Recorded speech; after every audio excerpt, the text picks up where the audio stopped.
Okay,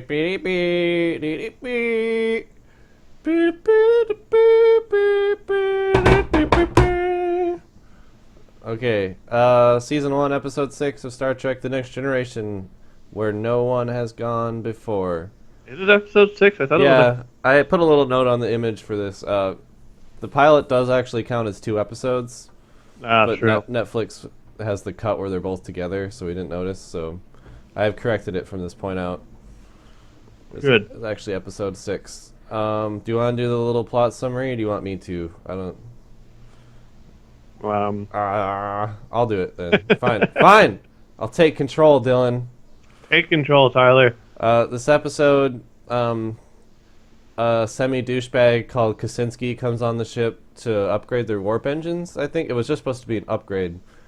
And he has this little alien assistant that comes with him, and then when they're doing the warp tests, the ship goes crazy and they end up several galaxies away. And then they try to do it again, and they end up, was it 1 billion light years away? Something like that. They end up in some place where thoughts become reality. Yeah, and it's implied in the show, but the other characters besides Wesley don't notice at the time that it's this assistant alien, because he starts phasing out on both of these tests. And it's implied that he has something to do with it, and that Kaczynski actually has no clue what the hell he's doing. So now the ship is lost, out in God knows where. People's dreams start becoming realities. The alien gets really sick. Everyone realizes he has a part to play. They heal him, and then they come back, and everything's fine. But the assistant, who calls himself a traveler, has disappeared. And then they let Wesley on the bridge at the end. And make him an acting ensign. Yeah, I'm not sure how else to describe the episode. There's not really any conflict or anything. It's just they're lost for a while. And then they're not lost. Yeah. But it's good, you know. It's a good episode. It's just hard to summarize. Because it's just kind of... Yeah. It's kind of cruise around for a while. Mm-hmm. So you want to go first? Sure. I guess the first good thing I had on my list was that, they actually foreshadow at the beginning a little bit when... Because at the very beginning, Riker is expressing concerns about the tests because he says he and Data fed... What's his name? Kaczynski? Yeah. They fed Kaczynski's equations into a computer and they did nothing. So Riker's getting all, anxious about it. So he takes Counselor Troy with him down to the transporter room when they come on. And after a little bit of a greeting, Troy says something about how Kaczynski, is incredibly sure of himself, but the other guy, the Traveler, she can't feel him at all. So there's a little bit of foreshadowing there that I kind of liked, which is more than I can say for most of the episodes that we've seen so far. It just, I only have a few notes, which we kind of talked about before we did this. There's not a ton to say about this episode. It's just a pretty decent episode for once. Yeah, it's enjoyable, but in the end, it might not be the most memorable, I guess, is the easiest way to put it. It actually has a sense of kind of wonder when they're looking out through the view screen after their first super warp. Super warp. It looks crazy out there, and I was just thinking to myself, wow, this is actual exploration, and that's the only way I can really describe it, is an actual sense of wonder. Yeah, this is really like the first episode that really hammered home the fact that they're out here to explore. The other episodes are just kind of, the second episode was just weird stuff happens. The third episode we'll never speak of again. Oh no! Or the fourth episode, technically, I suppose. Then the episode before this was just kind of, we're pursuing the Ferengi.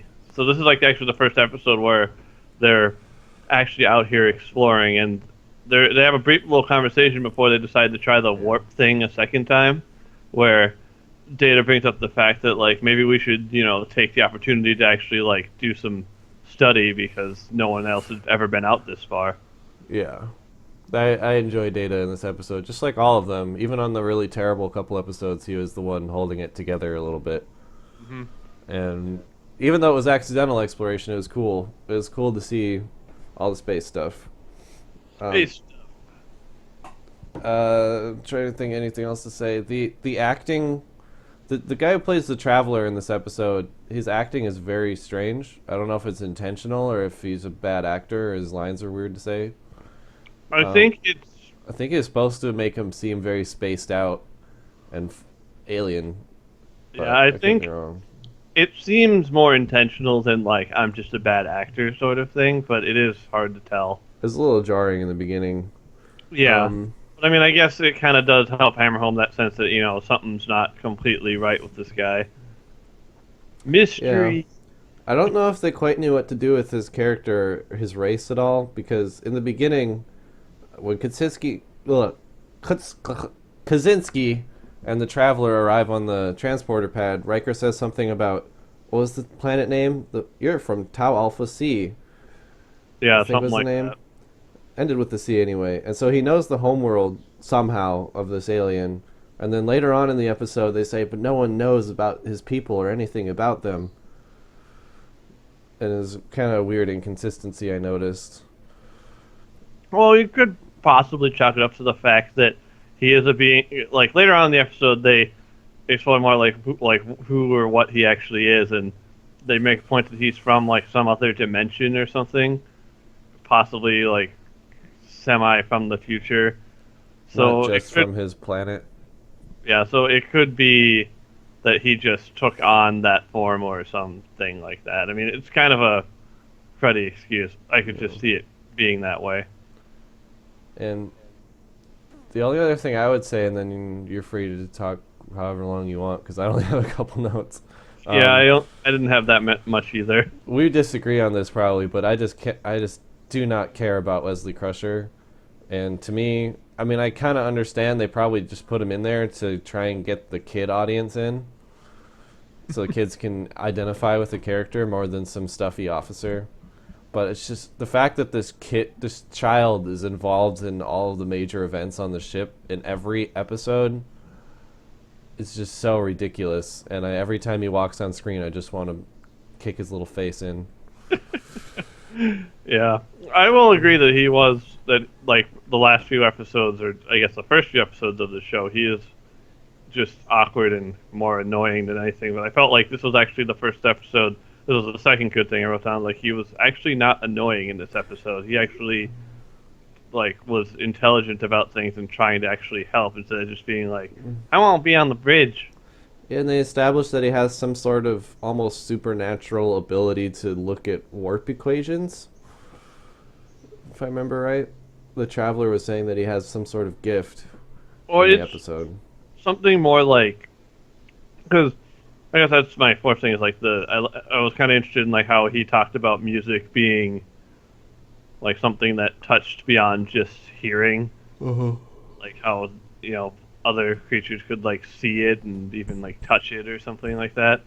And I guess what I took it as was like he's kind of like he's gifted not supernaturally but gifted in the same way that as he says Mozart was. Mm-hmm.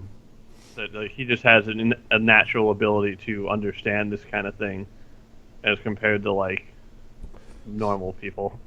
Yeah, I just hate Wesley. Yeah, he's like this was the first episode where like his stuff wasn't cringeworthy. I guess I can say.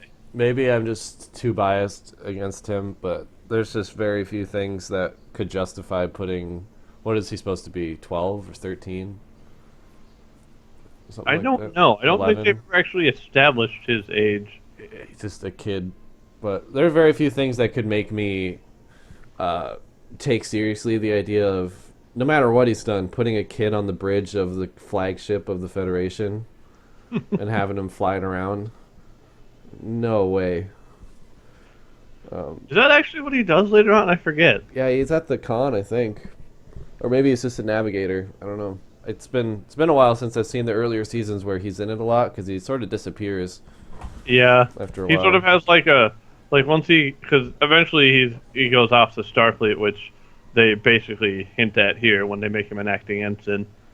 Yeah. So like once they hit that point, he's not in the show very much anymore. Thank God. But Yeah, I guess I can't think of much else to say. That's like I said. That's all my notes. It's a decent episode. There's just not much to say because not a lot really happens. It just has a good atmosphere for once. Yeah. The other thing I did like was just all like the weird dream sequency stuff that happens Yeah, once the middle section of the episode, kind of. they're just going through all the dream sequency. So that was interesting because that like sort of reminds me of just what Star Trek like. My favorite part of Star Trek is them like stretching the boundaries of what we know and things like that. Not just oh hey, we're gonna sit here and deal with this weird alien race that has a code of honor and blah de blah blah. We're just not gonna get over the fact that episode was a horrible piece of crap, are we? Nope. But I've always liked the episodes of Star Trek that go off on into these like weird areas, with just Yeah. strange mind-bending concepts. The idea of thoughts becoming reality and all that stuff is. I found it just to be pretty interesting. Yeah. In the legacy of Star Trek, I don't think this episode is that good compared to the stuff they've done so far in the first episode. It's a godsend, and for what they had to work with is pretty good. Yeah. My favorite part was that whole middle section of the episode was cool. We didn't talk about it really, but the dreams that people have start to come into reality Yeah. once they reach that billion light year mark. It was interesting. Yeah, that was cool stuff. I hope they do more of that trippy kind of thing in the first season. They might. I'm not really sure because I've seen most of the episodes of this series, but I never like really watched them in like a chronological order, so I don't know like where things lie. Like I actually remembered this episode from a long time ago. I didn't realize it was like the fifth or sixth episode of the series. Yeah, I think this would have been a much better second or third episode than the ones that were the second and third episode. I don't know what they were thinking. But Well, it was the end of the '80s. TV standards were a lot different back then, so it could just be a thing. so anything else you got to say about it? Yeah, I only had one last thing, and it was just the weird exchange when they're in the sick bay looking over the Traveler when he's unconscious, and Riker says something like, "Oh, he's formed an attachment with the boy," and Wesley just goes, "My name is Wesley, Commander Riker," and then Picard just goes, "He knows that. We all know that." his snappiness. Well, he just goes, "We know that," and then he pauses for a couple seconds and says, "We all know that," and I'm like, what does that even mean? Ba-da-dum. Like, Yeah. Okay. Picard is just awkward in all of these episodes, though.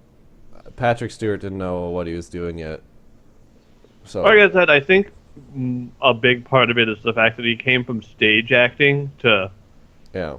TV acting, and TV acting is a lot different because theater acting is obviously more over the top and just Is more. there... Oh, sorry. No, go ahead. I was saying, because of this damn Skype, it's easy to talk over each other. But, yeah, there's... I don't know if it happened as much in this episode besides that awkward moment, but so far, almost every single episode, Picard has just snapped over what I believe in the script was going to usually be an interruption or something similar to that. Whereas, the script might call for him to interrupt somebody. He's like, "Nah!" It just freaks out. He's very snappy and irritable. I'm glad that his character got better because I don't like Picard this early in the series at all. He doesn't really do anything besides get pissed at people. Yeah, it is like very briefly mentioned, I think, in the first episode that he's kind of a pain. Like he's very like distant and stuff. Yeah. But yeah, it's definitely like much later on he becomes like once he becomes more comfortable with the crew, he definitely like cements himself as one of the best captains in. And Patrick Stewart himself said that the first season or two he was also very serious, like his character, and he wouldn't really fraternize with the other actors. And when he was on set, he was one serious guy. So I think it also kind of reflects in his character as he changed. Yeah, because like I said, he came from stage acting, and stage acting is a lot different. Yeah. So I think part of it is just that he wasn't sure what to do with himself yet. Yeah, so where no one has gone before. Not great, not bad. First Well, not the first. The pilot was decent. This is a decent episode, though. Yeah, I would say this is the first one, at least for me, that was like enjoyable all the way through. Whereas the Yeah. pilot had some moments that were kind of Yeah. This didn't have any moments where they were dealing with some sort of crisis, and then Picard goes to chat about Wesley in the sick bay. Or yeah. anything It's like that. definitely the most focused episode of the series so far. Yeah. In that they don't have like random like just scenes with Data and Geordi discussing humor or anything that just like doesn't fit with the rest of the plot. Wasn't it Code of Honor where they have this? It's supposed to be a crisis on the surface of the planet when Yar's down there and Picard's down there negotiating. It's this big deal, and then at one point it just cuts to Geordi talking to Data about shaving. Yeah, I think it was Yeah. that episode. There's nothing like that anymore, and I hope that it stays that way. Yeah. Maybe they're gonna get better at having actual B storylines, because a lot of Star Trek has that, but they haven't really had it yet in this show. Yeah. So I think maybe they'll start to evolve from really bizarre and totally random, like cuts that to stuff that doesn't have anything to do with anything, and maybe they'll actually start constructing good B stories now. Yeah, I guess when we get to that point. But yeah, there's none of that in this episode, which is what I think made it enjoyable for me. There was no just random side stuff that just didn't fit. Yeah. Yeah, I don't have anything else to say about it. It's just decent and Yeah, it was. not exciting, not boring. Just an episode about getting lost in a wondrous little spot. Yeah, Star Trek is definitely like, especially this early on, a much slower show than some of the later stuff. But Yeah. it's still like enjoyable in that sense. That's the thing too. I think people who might have listened to our earlier stuff are going to think we hate slow, and it's not that we hate slow. We love slow stuff. It just has yeah. to be slow with a reason and a pacing that makes sense, not just chilling out for an hour. You know? Yeah, there's a difference between, slow stuff that's slow for a reason and slow stuff because the pacing is just fundamentally flawed. Yeah. Like the first episode, the pacing is definitely fundamentally flawed. And we even talked about the fact that the episode before this was the first actual episode that had a sense of urgency, or like you actually felt like there was some kind of threat or something. Yeah. Because in the first few episodes, they're always talking about, oh, we have this deadline, or oh, this thing is happening, but no one really seems to care. Yeah, they never demonstrate it. Like how in the first episode they have 24 hours to solve the Farpoint mystery, or humanity will be destroyed, or something, and it just never really hits home that that's actually what's going on until the very end. Yeah, this show is in dire need of a show don't tell style of storytelling, where instead of talking about some distant crisis, just have a crisis that we can see. Yeah. It was the same thing in the Code of Honor episode, where there was this big plague happening on some other planet, but they mentioned it twice in the episode, and the rest of it's just honor, honor, honor, honor, honor. That's one thing I actually hadn't noticed until I was talking about it a minute ago. I don't think there has been a single B storyline in an episode yet, whereas, normal episodes of Star Trek and a lot of TV shows, they have the main plot, the main crisis, but there's something else going on in the background, too, to give the other leads something to do. Yeah, it's definitely a much more common thing now, too, than it was 20 years ago when the show was on the air. I remember Next Gen always having that kind of stuff going on, but so far it's always been one story. So it'll be interesting to see how it changes even just in the first season, because it's already, if this is any indication of quality going on, the show's already gotten a lot better. Oh, yeah. We should probably stop there. Yeah, otherwise we're going to start rambling on forever. Yeah. It's a decent episode. Solid episode, yeah. Bye.